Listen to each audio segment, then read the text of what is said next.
room, and I'm surrounded by our teams of journalists who are tracking today's stories. And it's from here that we can bring you live coverage of events. We can bring you a bit closer to our journalism. We can show you how we verify and check our facts. And I'm surrounded by many very experienced journalists to help walk us through and explain why stories matter. Now, we're going to be bringing you coverage in the next few minutes of an event that's happening today.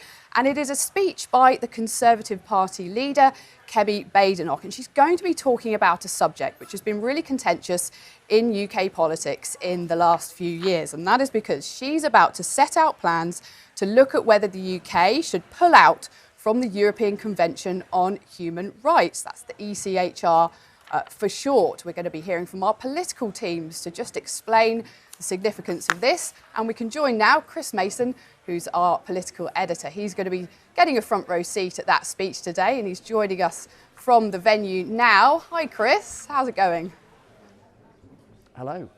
Yeah, fine, thank you. Hello and welcome to the Royal United Services Institute. We're on Whitehall, Downing Street, just across the road.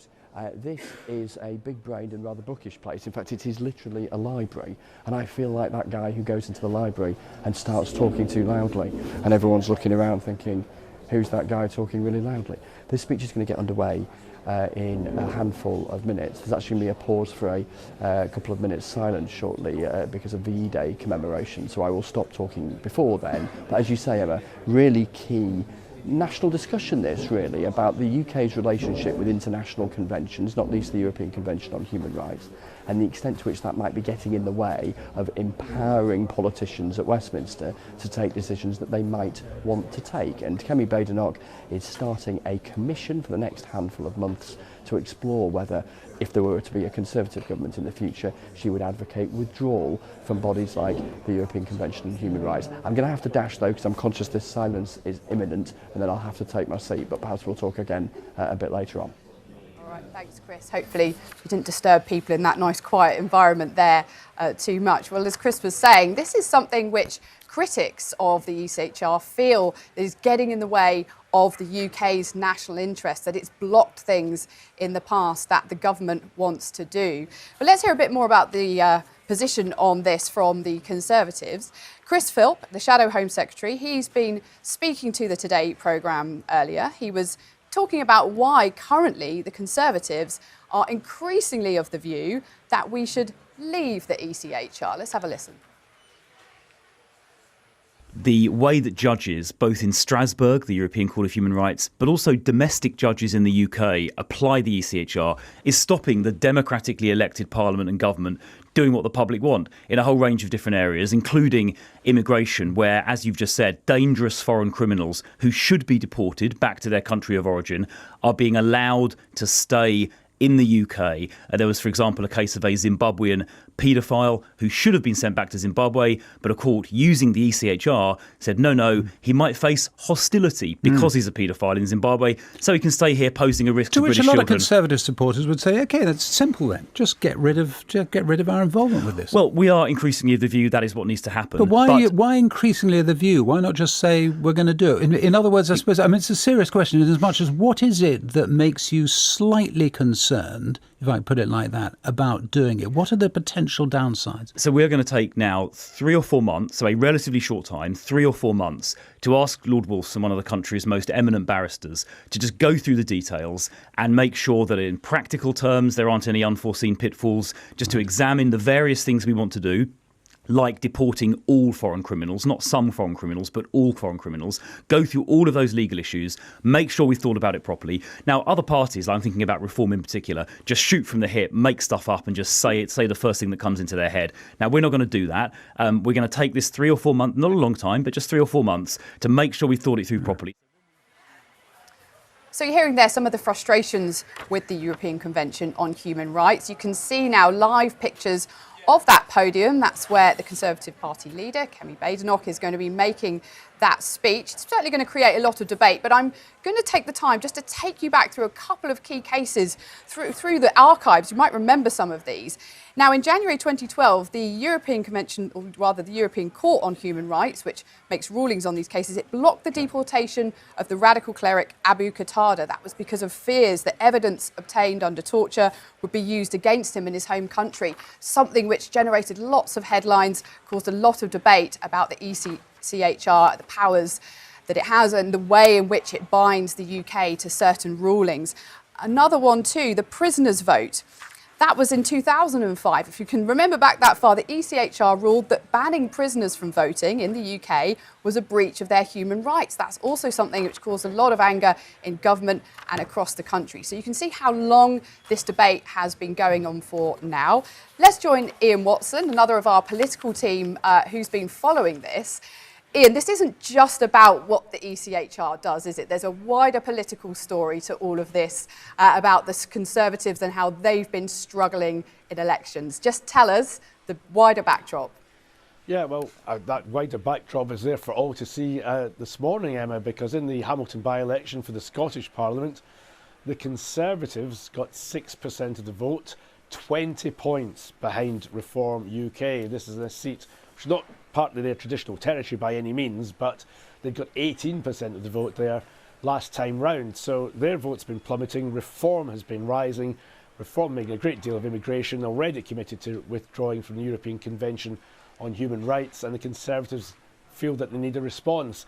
Whether the response is seen to be robust enough for some Conservatives remains to be seen, because Kemi Badenoch is, as we were hearing from Chris Philp, the Shadow Home Secretary earlier, she's not yet fully committing herself to leaving the European Convention on Human Rights. During the leadership campaign for the Conservative Party, she said she wouldn't do so without a plan, but she would consider it if it was necessary.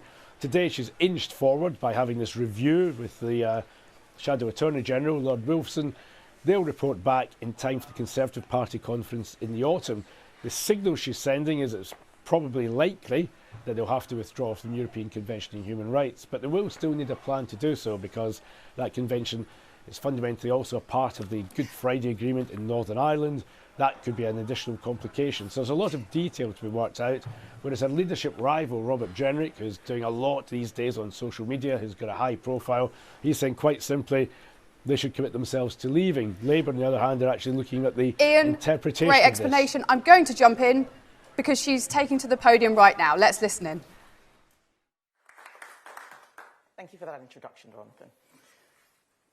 The issue that has haunted me most this year has been the scandal of the grooming gangs.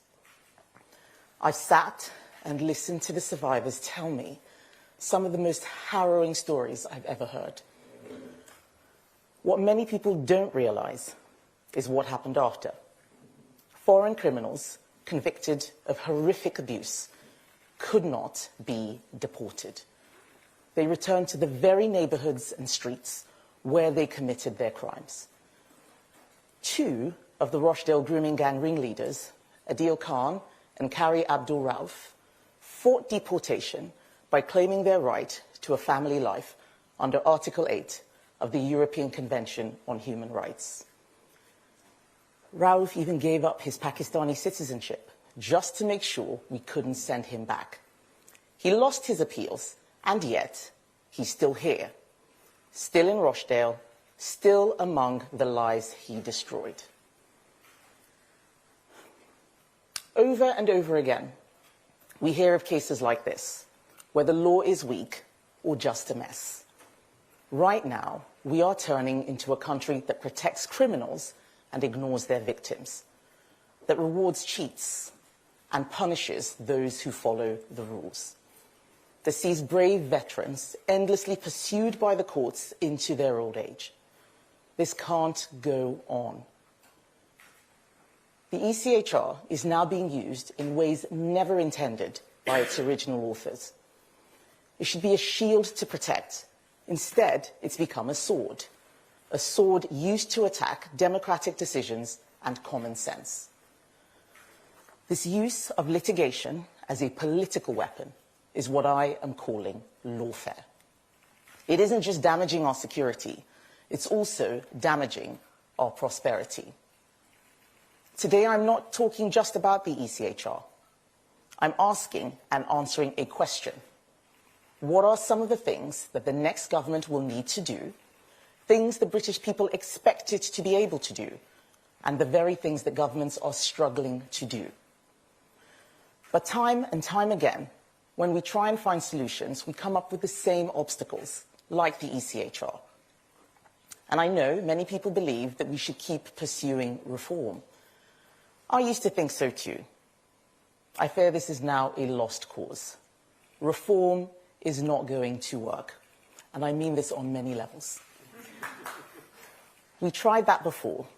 15 years ago, the Brighton process achieved some success, but the Strasbourg court has shown no real interest in fundamental change. Last month, 9 European countries, led by Giorgia Meloni, called for a serious conversation about how the ECHR handles migration. Not radical demands, just a simple request to talk. What was the Secretary General of the Council of Europe's reply? He said institutions that protect fundamental rights cannot bend to political cycles. In other words, they're not listening. In an interview last night, he seemed to backpedal. But he also said that change will be really complicated. Let me translate that. Nothing much will really change. A week ago, the Attorney General stood in this building and compared Conservatives making the case for withdrawal to Nazis. While he may have apologised, it's quite clear this is what he believes. This is the level of debate and analysis I have come to expect from this Labour government. They chose not to support the case made by those 9 EU countries. They have no interest in reforming the ECHR. They quite like the way things are. And I'm afraid we have 4 more years of a Labour government that isn't interested in solving the problems governments should solve. Like deciding who comes here and who stays, how to make prison sentences fair, how to protect our veterans from vexatious legal attacks, ensuring, when it comes to social housing and public services, that British citizens come first, and how to build infrastructure for the next generation quickly without the endless, vastly expensive legal challenges that means some things never get built at all. Let's start with the single biggest area where lawfare is destroying our country: illegal immigration. Just last Saturday, 1,200 illegal migrants arrived on small boats.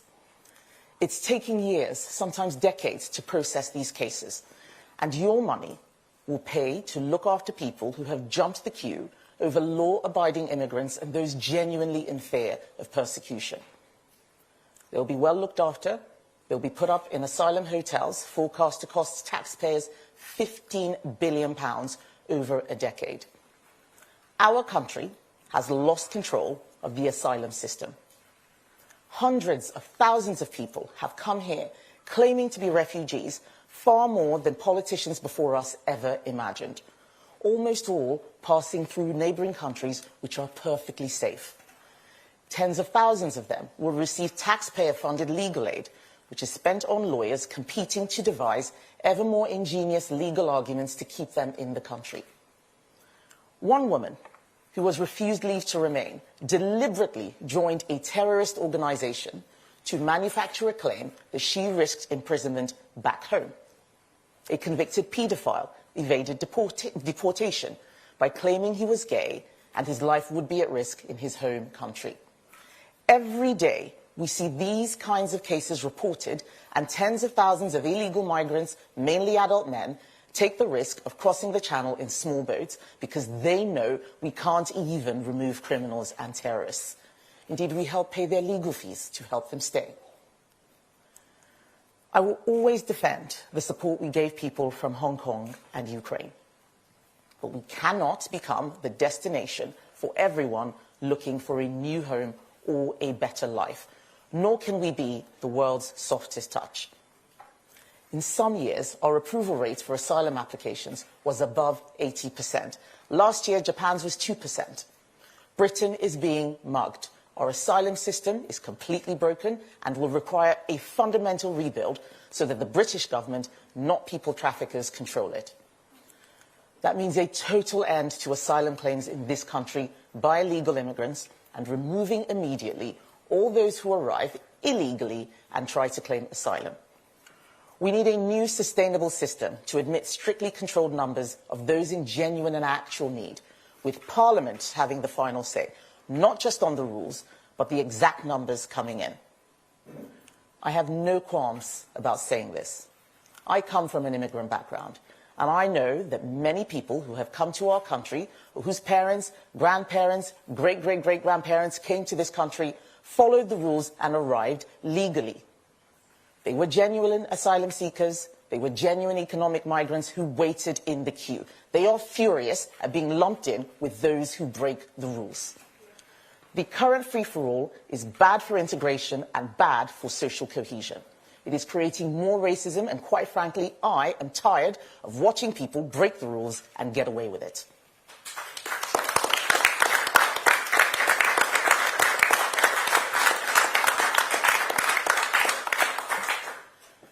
The reasons why governments across Europe have struggled with stopping the boats are very complex.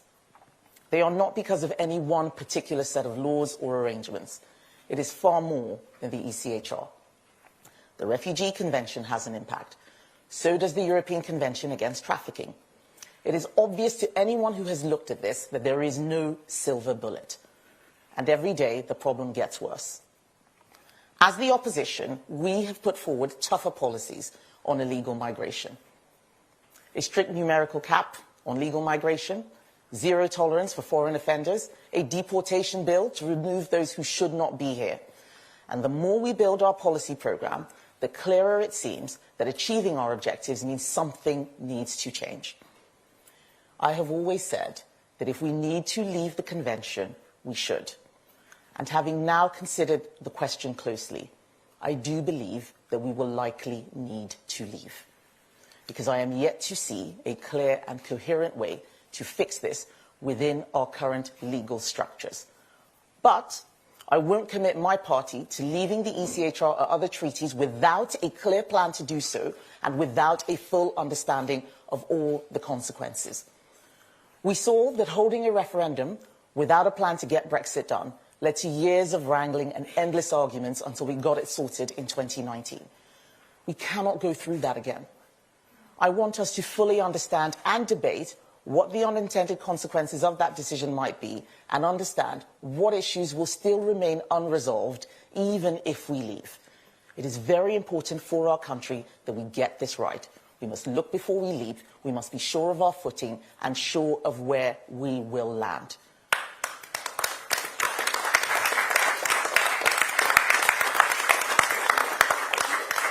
We start from the position that governments need to be able to make decisions for the public good. And if the public don't like those decisions, they can vote for someone else. That's democracy.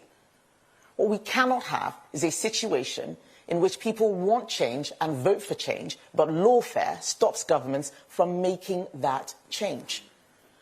This isn't an accident. It's 30 years of accepting a legal system re-engineered by Tony Blair, and it's reached a peak under this Labour government. Lawfare is also creating stupid decisions. Only a government led by a human rights lawyer, as the Prime Minister, could give away British territory in the Chagos Islands, pay £30 billion for the privilege, and try to argue it's a great victory. How did we get in this mess? Bad laws passed in a rush. A legal culture that's become more interested in political activism than public interest. Charities and NGOs, who are often largely funded by taxpayers, suing the government to get outcomes they could never secure at the ballot box. Judges applying laws which politicians used to put nice-sounding targets into legislation, resulting in decisions that prevent those same governments delivering what they were elected to do. And in some cases, there are judges on immigration tribunals who appear, from public remarks they have made and from other work they engage in, to have personal views which make them seem not impartial. This whole system needs change. In October, I said ministers needed to be able to make decisions that aren't endlessly challenged. If the law says that the government can't deport a foreign national child abuser, then the law is an ass. And it's time for politicians to change it. The rule of law is precious for Conservatives, and that's why I'm so determined to defend it, not see it abused or distorted through legal activism. Britain has the best legal system in the world. People around the world trust our courts because of the quality of our judges, and that's why it's all the more important that the impartiality of every British judge is beyond reproach.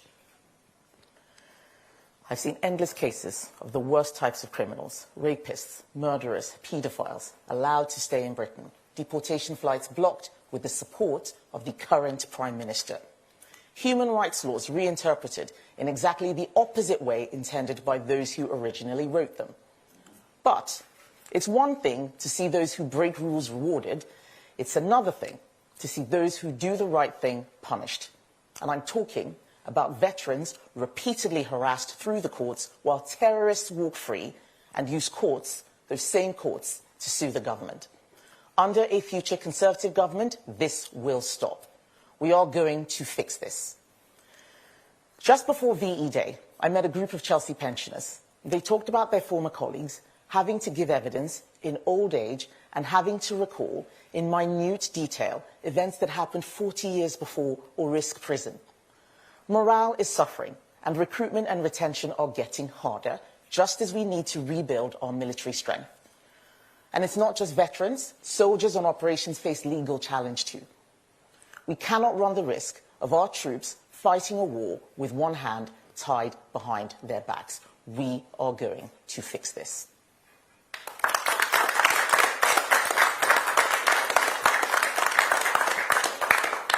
This is not what the architects of human rights law intended. They did not foresee mass migration, instant communication, or international criminal gangs exploiting these rights.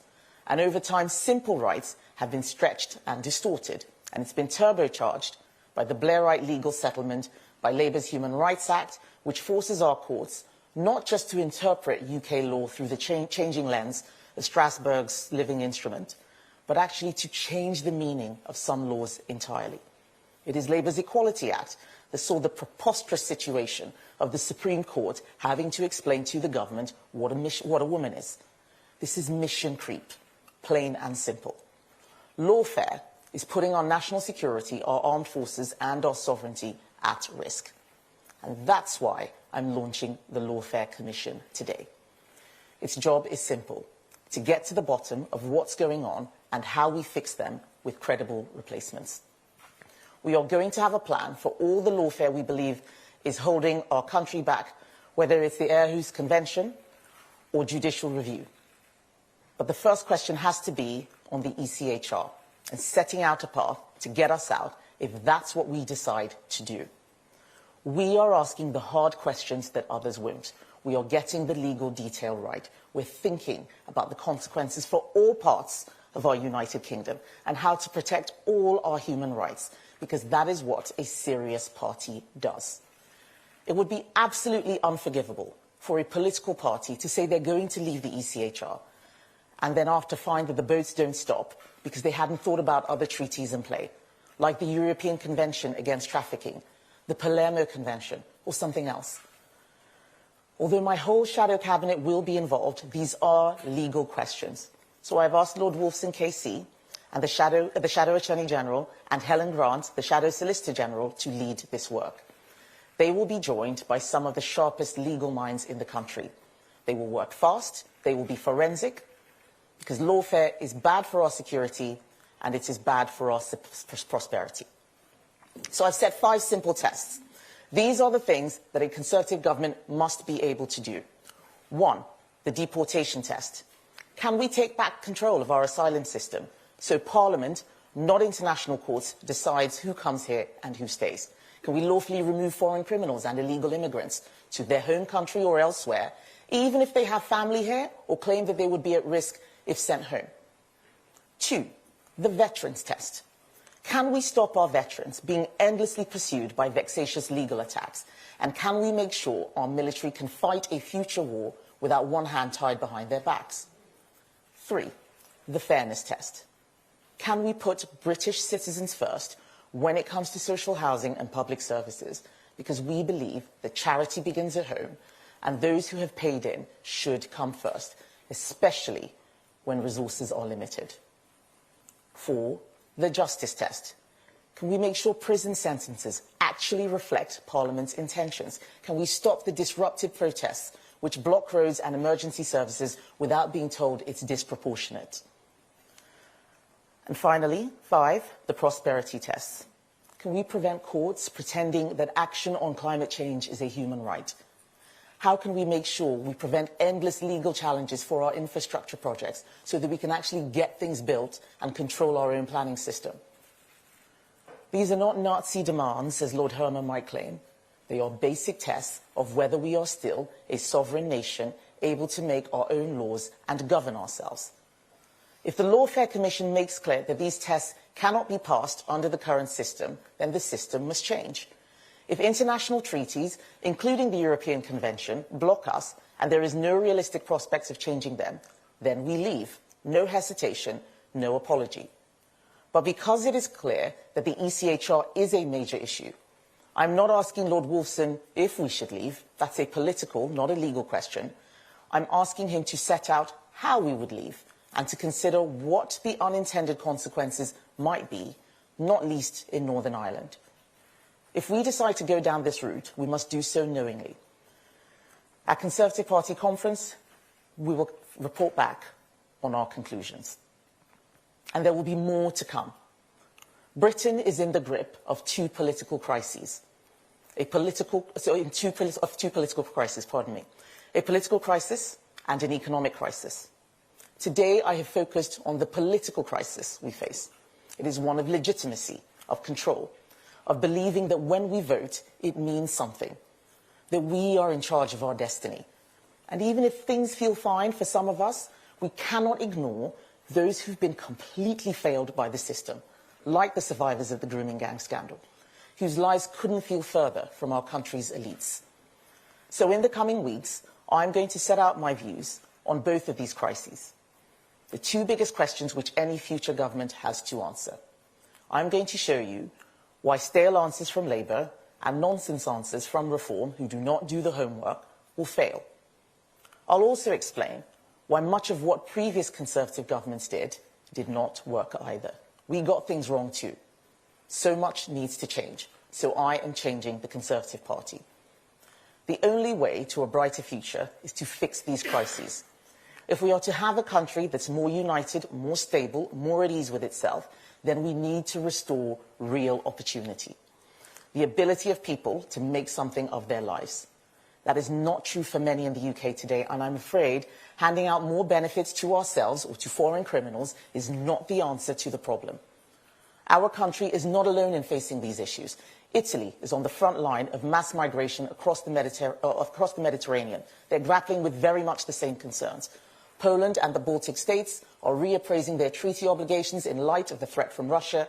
Austria, Belgium, the Czech Republic, Estonia, Latvia, Lithuania, they've all raised concerns about the restraints placed on deportations. It is clear that the time for major change is coming. We need to be ready. The greatest danger is allowing lawfare to make this country, the mother of parliaments, less fair, less safe, and less democratic. We can do better than this. Britain needs change. Real change. Not just words. Change. We will protect our values, our democracy, our country, and our people. No more excuses. No more delay. It is time to take back control for real. Thank you.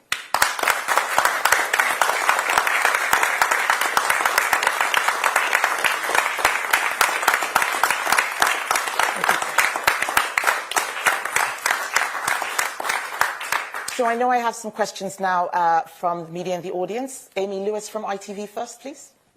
Thank you. Yes, looking at the by-election result from last night and Reform once again beating you, how embarrassing is that for you personally, and where does your party take this from here?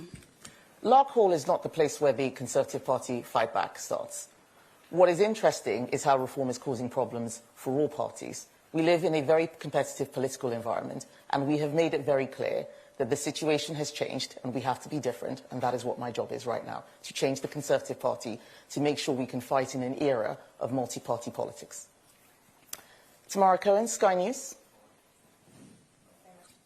Tamara Cohen, Sky News. You say you're changing the Conservative Party, but Nigel Farage's party are doing better at the local elections in England. They did better in Scotland. And the public now regard him as more likely than you to be the next Prime Minister. Do you worry it's too late to change the Conservative Party? And how long do you give yourself to turn things around? Tamara, if there was an election next week, I think the question you asked would be valid. But as I said in my speech, we have 4 more years of Labour. 4 more years of Labour. What's our country going to look like then? The public just removed us from office. So, of course, they're likely to be angry. And what is really astonishing is how badly Labour is doing. That is why they're going to protest parties like Reform. But as we saw yesterday, Reform is not a serious political party. They have made this announcement without doing any work whatsoever on leaving the ECHR. We are a serious party. We're going to do the work. Because when the time comes for an election, the public are going to want credibility, not just slogans. Thank you. Chris Mason, BBC. Thank you. Chris Mason, BBC News. Kemi Badok, I'm trying to unpick precisely what you mean by what you're saying this morning. To be clear, are you saying that, dependent on the outcome of the review, the commission that will be underway, you might actually come back in the autumn and say, you know what, actually, we've got to stay in the European Convention on Human Rights? Well, this is why I said I'm asking a legal question, not a political question. That's what those 5 tests are. There were many times over the last couple of years, especially with the Rwanda plan, looking for a deterrent, where multiple legal arguments were made. But as leader of the Conservative Party, almost every shadow minister of mine has brought the ECHR as a problem for them fulfilling their portfolio areas. So we have effectively hired Lord Wolfson to be our lawyer and set out what it is that we need to do. And we will say more at party conference on what exactly the plans are going to be. But what I'm not going to do is just rush out with an announcement and say we're leaving when I know that all of the work has not been completed. We have started doing some work and some thinking, which is why we have come to this point. And that's why I'm setting out exactly how we're going to do this. We want to take the public with us. There are many people who hear this argument and think we don't want human rights. That's absolutely not the case. What we want is a functioning legal system and a country that has a rule of law that everyone else in the world looks up to as a shining light. Catherine Forster. Thank you, Catherine Forster, GB News. Isn't this all much too little, much too late? The public seem to be listening to Nigel Farage. They seem also to be listening to Robert Jenrick. They don't really seem to be listening to you, though, do they? I disagree, Catherine. How can it be too little, too late? We are not in government. The Labour Party is in government. They're not doing this. Just last week, you heard what Lord Hermer was saying. We're going to have 4 more years of that. Simply shouting out announcements like Nigel Farage is doing is not serious. That's not a plan. Has he looked at all of these conventions? Do they have the competence, the experience, the expertise? We have it because there are many people sitting in this room who tried to do things and saw it wasn't working. And many of these problems have got worse in recent years, like small boats, and we are not the only country dealing with this. That is why Giorgia Meloni is going to the Council of Europe and saying something needs to change. But they're not asking to leave the ECHR either. And what I want us to do is something serious and proper. Just going on TV and making noise is not governing. And quite frankly, I'm tired of hearing politicians make promises that they don't know how to deliver. That is not my style. I'm not going to tell anyone in this country that I'm doing something unless I know exactly how to do it. The Conservative Party needs to earn the trust of the public again. And earning trust starts by being honest, showing your homework, and doing it in a way that people have confidence in you, not just rushing out with a whole new agenda. They need to see that the party has changed. That is going to take time, and I'm going to use that time properly. Thank you. Jason Groves, Daily Mail. Hi, thanks. You mentioned in your speech that the head of this court overnight has said, sort of opened the door to negotiations, saying we need adaptation, there's no taboo here. Are you saying that you think that that's a waste of time? Sorry, I didn't follow the question. You said, I said at the quarter... The head of the court overnight has said we need adaptation, there's no taboo here. Are you saying that you think that sort of negotiation is just a waste of time? And can I ask you separately, it's been reported this morning that a deal has been done to send the Elgin marbles back to Greece on a permanent basis. Would you support that? Right, so on the Secretary General's interview last night, which is what you're talking about, I looked at his comments, and it sounds like someone's twisted his arm, and he's gone as far as he can go. He still said it's going to be very difficult. That is what someone says when they are telling you, well, you can try your luck, but nothing's going to change. And remember, we have tried this before. That was what the Brighton process was. We won a concession, but the court has gone again and again in the opposite direction to what was settled in that moment about not overriding original intentions. So I'm not convinced. And in any way, if the court starts to reform in 4 years' time and changes things, then fine. But right now, I need to make sure that if nothing has changed in 4 years' time, we are ready. What I'm not going to do is put my feet up and say we'll figure it out in 2029 or whenever the election is. That's not the responsible way of doing things. And on the Elgin marbles, I hadn't heard that. I'd want to see more details, but I've never been someone who thought we should send the Elgin marbles back. Charles Hymas from Daily Telegraph.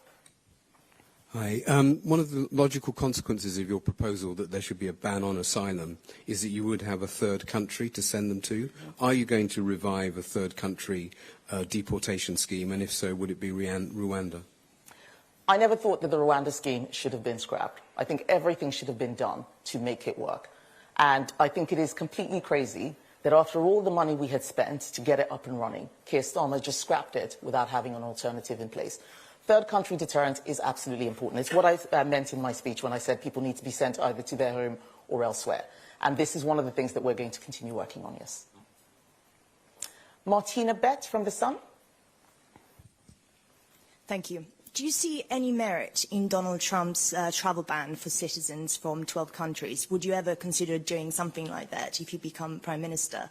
And just quickly, yesterday one of your shadow ministers said voters should give you time because you will get better. Do you feel like you do need to get better? Okay. So on the travel ban, that's one of the points that I made in the speech, that Parliament needs to be able to decide who comes into the country for how long and who needs to leave. And that does include travel bans. On a country-specific basis, it's much tougher. It's often more vague, but I think there are scenarios where that is viable. That doesn't mean that I agree with what Donald Trump has done. I haven't actually seen the list of countries that he's banned people from. I'm much more focused on what's happening here. And you're referring to what Mel Stride said in the speech yesterday. That's something I've said myself on live TV. People often assume that the minute you come into a job like the Leader of the Opposition, that's it, you're ready to go. It actually takes quite a while to learn how to do the job. And what I have been saying is that every week it gets better and better. Every week I have more experience. And this is what every Leader of the Opposition has found. From Margaret Thatcher to David Cameron, that is what it has been like. So when people assume that what they see on day one is what they're going to get in 4 years, they're completely forgetting that so much happens, the situation changes. In 2019, I'm not even talking about leaders of the opposition here, in 2019, when we won with an 80-seat majority, who predicted COVID? Who predicted a war in Ukraine? And that's really what we're talking about. That with time, there's going to be so much more that people are going to see, not just from me, but from the Conservative Party. But everyone knows that we were down at the last election, but we're not out. We've just got a lot of work to do to win back the trust of the public. Thank you. Paul McNamara, Channel 4. Hi there, Paul McNamara, Channel 4 News. Look, it's 11 months since the election. You've been in post for 7 months. And on a lot of issues, like on the ECHR, you're still trying to work out where you stand. Now, I know the argument, look, these are such big, grave issues. You want to do your homework, make sure you get the answer right.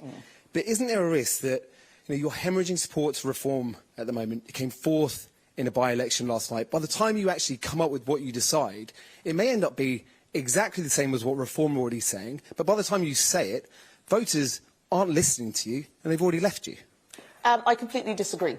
I remember when the SDP Liberal Alliance was polling at 50%, and everybody in that party was being told to, to return to their constituencies and prepare for government. Opinion polls are snapshots of how people are feeling, and I have always said that things would be tough. In fact, in some cases, would likely get worse before they get better. There is a lot that needs doing, but I am of very, very strong confidence that the public will see that the party has changed and that we are the only credible alternative to Labour. You talk about reform. Reform's chairman, who spent the last year putting all of his effort, all of his time, all of his money, has said trying to get Reform elected is a waste of time. He knows something that the rest of us do not. I think we should be paying attention to that rather than talking up a party that's losing as many people that are coming in, losing as many people as quickly as they are coming in. We need to start getting serious and stop treating politics like show business. Aggie Champ, LBC. Thank you very much. Aggie Chambray, LBC. You've been very critical of Reform UK today. Can you just explain what your strategy is in dealing with them? Because some, including in your party, think it would be better to just ignore them rather than potentially elevating them. And if I may, you talked about getting better. Is there anything you can point to that you would like to get better specifically? So on the point about reform, lots of people tell me lots of things. Some people say we should ignore them. Some people want to take the fight to them. Some people want to copy things that they're doing. Others want us to do the complete opposite. My party is still a broad church. What I have said is that there is only one strategy that's going to work, and that is making sure that we have the best product. There's no point fretting or worrying about what other parties are doing unless you make sure that the product or the content which you have is the very best. So let's take it from there. That is what needs to get better. It's not about me growing taller or looking prettier. It is about making sure that what we are communicating represents the authentic, traditional Conservative values. That is what I stand for. I said it this week in PMQs. I asked the Prime Minister what it is he believed in. He couldn't answer. He was looking in his folder. But I talked about how we believe in family. We believe in fairness. We believe that people on benefits should have to make the same choices as everyone else. Talking about our values and principles is how the public are going to understand what the Conservative Party stands for. They thought that we were standing for all sorts of different things previously, and it was confused. It is my job to bring that clarity, and that's when we're going to start seeing a change. The gentleman there has had his hand up for quite a while. I don't know your name. Hi, Andy Bell, Channel 5 News. Right. Hi, Andy.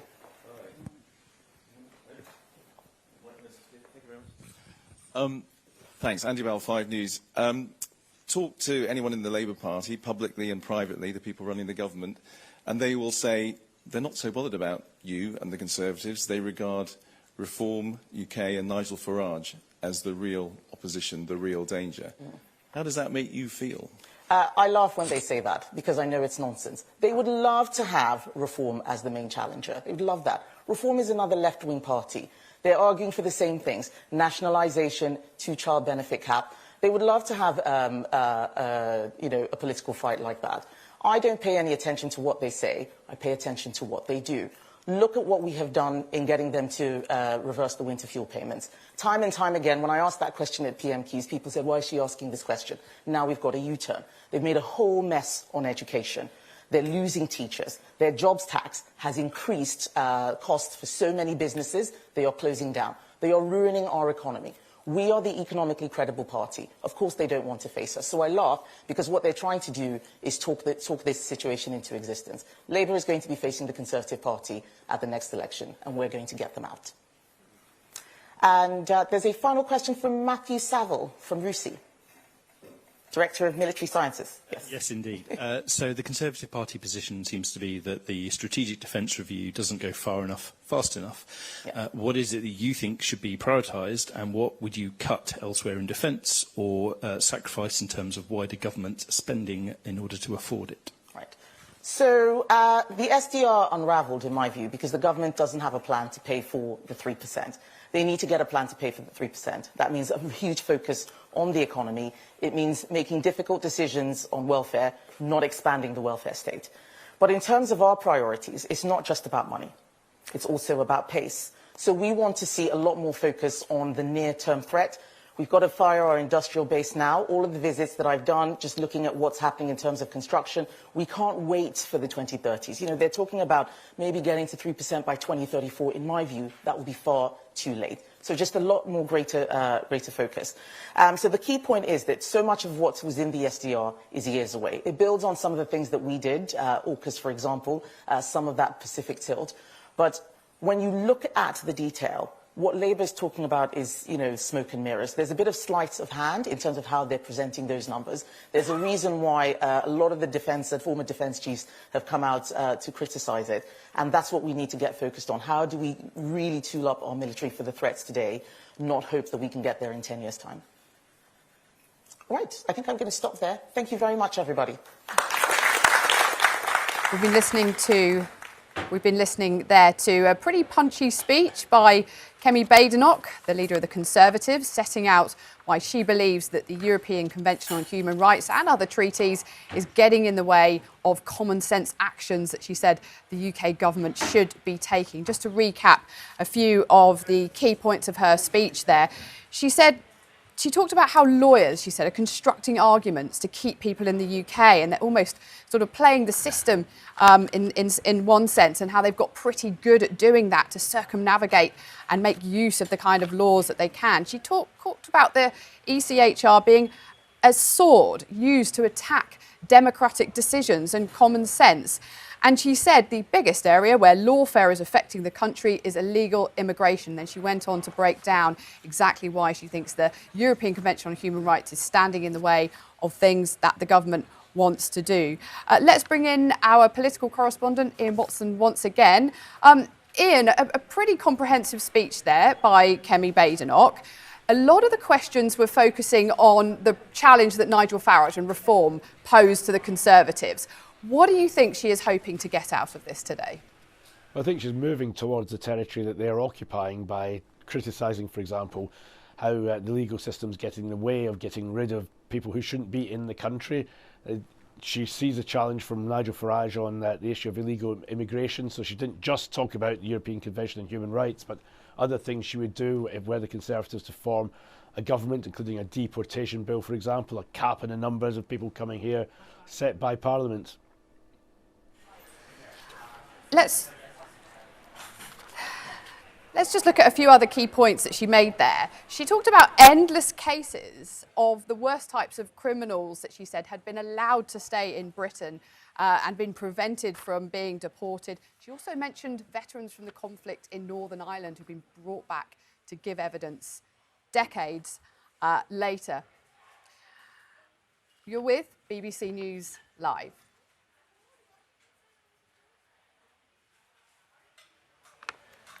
Let's go back to Ian Watson, who's been listening in there to Kemi Badenoch's speech.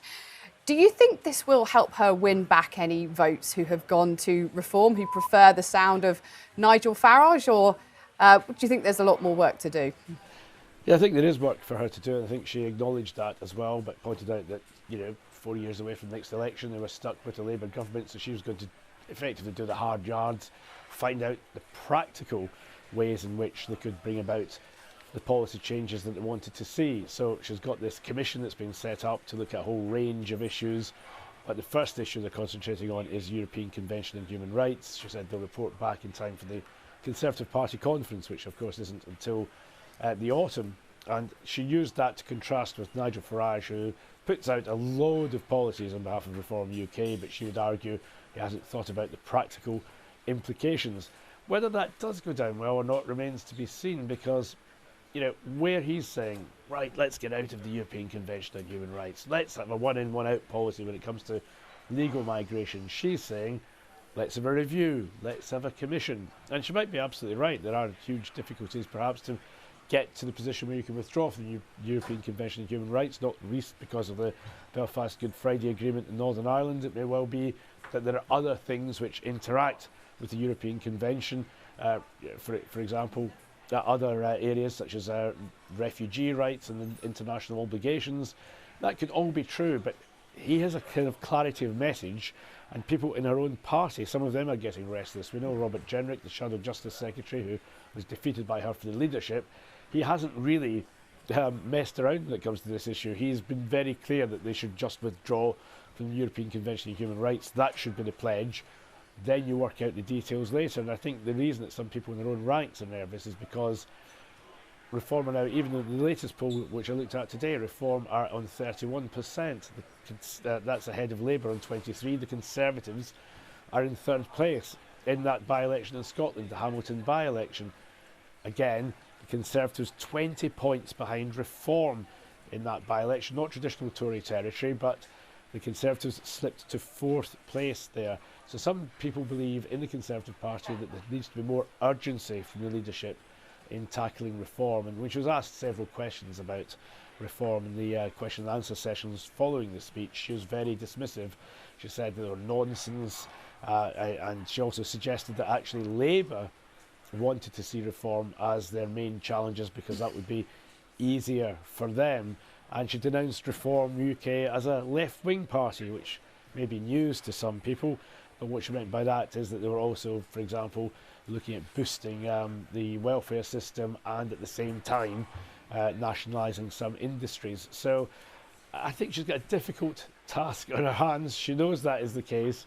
I wonder whether simply moving from a position where she was saying we may have to leave the European Convention to simply go into a review is enough to win people back in the short term. She would say, well, by the time of the next election, we'll have a programme for government. But will she be given the time to bring that about? Of course, that by-election result in Scotland last night showing just once again the threat posed to the Conservatives by Nigel Farage and Reform, the way they're able to come in, increase their success and disrupt the political norms to some degree. Let's get back into the technicalities of some of what Kemi Badenoch was talking about, because she stopped short of saying we should definitely leave the European Convention of Human Rights, didn't she? She said, I think it's likely we will have to leave. But she also alluded to other treaties and other legal mechanisms that she believes can get in the way of what the government wants to do on deportation and illegal immigration. Well, exactly, and it may be difficult to unravel all of that. She was actually asked by the BBC, of course, could you still be in a position where you actually say, at the end of this review, you're going to stay in the European Convention? She didn't really give a clear answer on that. She wanted to signal her willingness, I think, to leave, but at the same time, she did talk about this interaction with other things which may stand in the government's way. So it isn't just the European Convention. She blamed what she called Tony Blair's legacy on the Human Rights Act, on the Equalities Act, which she said had changed the nature of some of the previous conventions. And she talked about the Refugee Convention as well. So there are international obligations which the UK has. How you unravel that doesn't seem to be something which can be done easily in her book, but some of her rivals are saying that it is. Sorry. No worries, Ian. Go get a drink of water. Do you know what? We're going to leave it there, but we really appreciate you talking to us and helping to understand the political strategy behind all of this. Let's have a listen back to one of the questions. It was from Chris Mason, our political editor. He was one of the first journalists up on the mic there during the Q&A with Kemi Badenoch. And he was asking whether it was dependent, if she was dependent on the outcome of this review, whether she might come back in the autumn and say, well, in fact, the UK should stay in the ECHR after all. Chris Mason, BBC. Thank you. Chris Mason, BBC News. Kemi Badenoch, I'm trying to unpick precisely what you mean by what you're saying this morning. To be clear, are you saying that, dependent on the outcome of the review, the commission that will be underway, you might actually come back in the autumn and say, you know what, actually, we've got to stay in the European Convention on Human Rights? Well, this is why I said I'm asking a legal question, not a political question. That's what those 5 tests are. There were many times over the last couple of years, especially with the Rwanda plan, looking for a deterrent, where multiple legal arguments were made. But as leader of the Conservative Party, almost every shadow minister of mine has brought the ECHR as a problem for them fulfilling their portfolio areas. So we have effectively hired Lord Wolfson to be our lawyer and set out what it is that we need to do. And we will say more at party conference on what exactly the plans are going to be. But what I'm not going to do is just rush out with an announcement and say we're leaving when I know that all of the work has not been completed. We have started doing some work and some thinking, which is why we have come to this point. And that's why I'm setting out exactly how we're going to do this. We want to take the public with us. There are many people who hear this argument and think we don't want human rights. That's absolutely not the case. What we want is a functioning legal system and a country that has a rule of law that everyone else in the world looks up to as a shining light. Well, let's enlist the help now of an expert to help us understand what the realities would be of leaving the European Convention of Human Rights for the UK. We're joined now by Professor Constantine Victoreau. He's the Director of International Law and Human Rights Unit, University of Liverpool. Thank you for being with us. What do you think the impact of leaving the ECHR would be then for the UK? Well, thank you very much for inviting me. The most obvious outcome will be that nobody can bring the United Kingdom government to the European Court of Human Rights. So basically, not only migrants, but anyone under the jurisdiction of the United Kingdom will be able to claim that their rights were violated in the European Court of Human Rights. So this is the most obvious and clear and straightforward outcome. There are plenty of other outcomes which are less straightforward and mostly connected to geopolitics, to the engagement of the European Convention on Human Rights in other mechanisms like the withdrawal from the European Union. Good Friday Agreement, and the leader of the opposition also has mentioned that. So it's politically, it's much more complicated act than it is legally. But yes, as I said, the most straightforward and clear consequence will be that nobody from the UK can bring the claim against their rights being violated by the United Kingdom. It's technical stuff, isn't it? I don't have a law degree, but I do understand that different legal mechanisms can kind of interact with each other. Broadly speaking, is it possible to say whether leaving the ECHR for the UK would make it easier to do the things that are so hotly debated, deport foreign criminals, not allow lawyers to get around the system with spurious asylum claims, things like that? Could it achieve that? I honestly don't think that this will be the case, especially in the short term, because while you are getting rid of the European Convention of Human Rights, you don't get rid of national legal system, which will also prevent certain actions from happening. And honestly, like, even if you don't have a degree in law, everyone would probably realize that sending people to somewhere where they can be tortured, it's not such a great idea. So probably this would not happen anyways. The Conservative government tried to reconsider the Human Rights Act when they were in power, and it didn't work that well. So taking back control is a great slogan to say, but it's quite familiar territory for us already.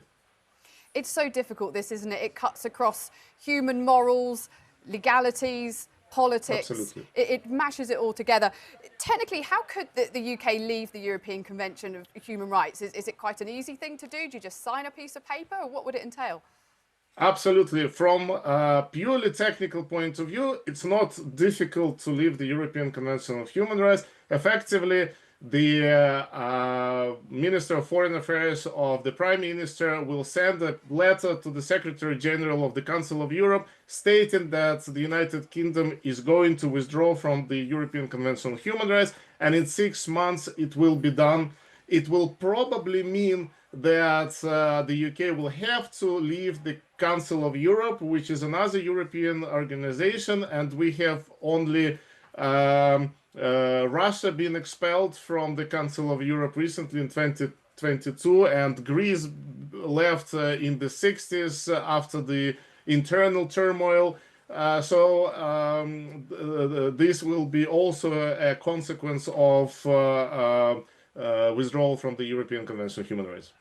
Okay, Konstantin Victorou, thank you so much. So not too difficult to leave if you decide to, but of course so many more complexities involved around the fallout of that. Well, here on BBC News Live, we've been listening to live coverage of Kemi Badenoch's speech today, leader of the Conservative Party, setting out why she believes lawfare, as she calls it, gets in the way of common sense actions and gets in the way of security, the measures that the UK wants to take. Some really key quotes from today that are pretty memorable. The way she said that lawfare is putting our national security at risk. Lawyers are constructing arguments to keep people in the UK, and that the European Convention of Human Rights, she believes, is the sword used to attack democratic decisions and common sense. We've been hearing from our political colleagues digging into the detail of that and just explaining what it all means from a political sense, but also a strategic sense from the Conservatives, who've been facing this really strong challenge from Nigel Farage's Reform Party, and of course illegal immigration, a big talking point of Nigel Farage too. You're with BBC News Live from our new streaming centre here in the middle of the BBC News newsroom in London.